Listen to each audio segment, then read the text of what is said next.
The beginning. Growing up and being a young kid, you're almost always surrounded by friends. You play together, eat together, study with each other, and you even live life together. There's hardly anything that could keep you and your friends apart. That is, nothing except for life itself could separate you. Just like middle school.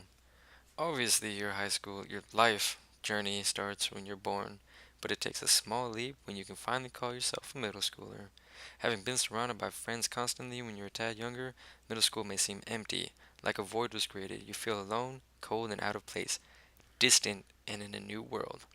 At this point in your trek across friendships and homes, you find yourself in a new location again. You've moved and left your friends that you spent so much of your life making. For a slight while, you feel alone again, out of place. It gets lonely being alone.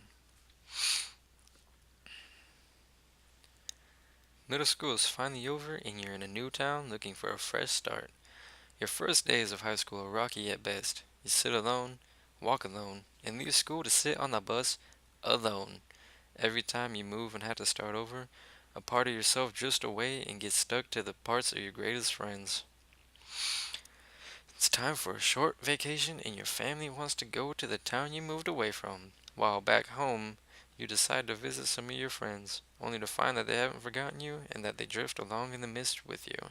Seeing them always brings back great memories, even if you only see them in a picture or a memory. The vacation time is almost over and school is right around the corner. Literally, as your parents drop you off at the front of the school, you step out of the car and look around. You're not looking at anything in particular, just at all the people, all the friends that are talking and laughing. You feel empty and alone again. The bell rings and it's time for your lunch period. As you head outside with your delicious plate of cafeteria food, someone walks by and asks, "Want to see me snort the Sour Patch Kid sugar?" At first, you think he's just another weird person, but you decide to watch and instantly decide to be his friend. Because he's weird, and well, you're weird too. Lunch doesn't seem to last long enough, and although you just made a new friend, you still walk to your locker and to your next class alone and quiet. Being the quiet one doesn't bring you many friends, but you keep your hopes up. The day isn't over yet. A couple of weeks go by and your new friend, the one that snorts food products, walks over and strikes up a conversation. As you're talking, some of the other people come over and join in. Little did you know then that these new people would become some of your better friends as well.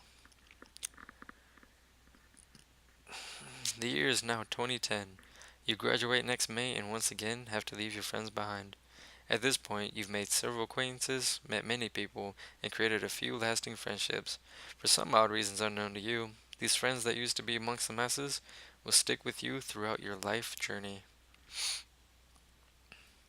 Along the separate journeys of your high school career, freshman, sophomore, and junior years, you retain the same close friends. Many of them will go to college, others will forget who you are, and a few will keep in touch. These are the friends that you've weightlifted with, hiked for hours with. These are the friends that kept you going through your school years. These are the important ones. It seems not long ago that you were the new kid, that you floated knowingly through the mists of loneliness. As you near graduation, you realize that this may be the last time you see many of your friends due to your life goals. You feel like you're fading again, as though you're wafting back into the mists.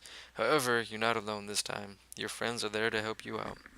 It's now 2011. High school seems like a thing of the past since you've graduated. You've come through 13 weeks of grueling boot camp, trudged alongside your companions in combat training, met some weird friends in the schoolhouse, and moved to where you live now. Through all of this, you ended up moving into a room only to be alone again. On slow days, the days where you're alone and you feel like you're walking through the mist again, you look down at your tattoo on your side and remember what your dad told you. Follow your feet. Follow your feet and you'll get to where you're going. Along the way, you'll make many friends, and among those, you'll keep the most important. For almost 2 years, you and your roommate in your old but new room had become great friends, laughing and joking around, staying up late, acting like more than brothers in arms, but instead like actual brothers. You'd still be his roommate to this day, but you went on and got married to one of your greatest friends yet. A little over 3 years has gone by since you graduated high school and saw your friends last. Most of them graduate from college in the next year. Your old roommate gets out in a month, and all of the other friends you made along the way have already gone about their lives. You can't help but think of your friends and the memories shared and feel a slight moment of grief. While outside on your sunny, warm balcony, you begin to think of your friends again. You've only talked to a few, and of those, as some have joined the service in another branch, and the others continue to push through college, following a different dream. This sparks a warm feeling in your mind as you think of the past. A few days after thinking of your friends, one of them sends you a message on Facebook. You think that's quite random because you feel as though they have forgotten, that you become a speck in their mind. Shortly after, you begin to reminisce and you go back to the story you wrote many years ago called Duct Tape Man and E-Tape Lad. That was a good memory. Your friend reminds you that although college may be fun, it was your dream to retire from the military and he encourages you to re-enlist. Knowing that he hasn't forgotten your dream, your personal goal, makes you realize just how much a great friend is important for your life. Even as I type this and record this, I can't help but think of my great friends. No matter how far in distance you are, no matter how far apart your conversation was, no matter how deep into the mist you've wandered, great friends are important in your life. This is my story, and the people described are my friends. I hope to see them all again soon.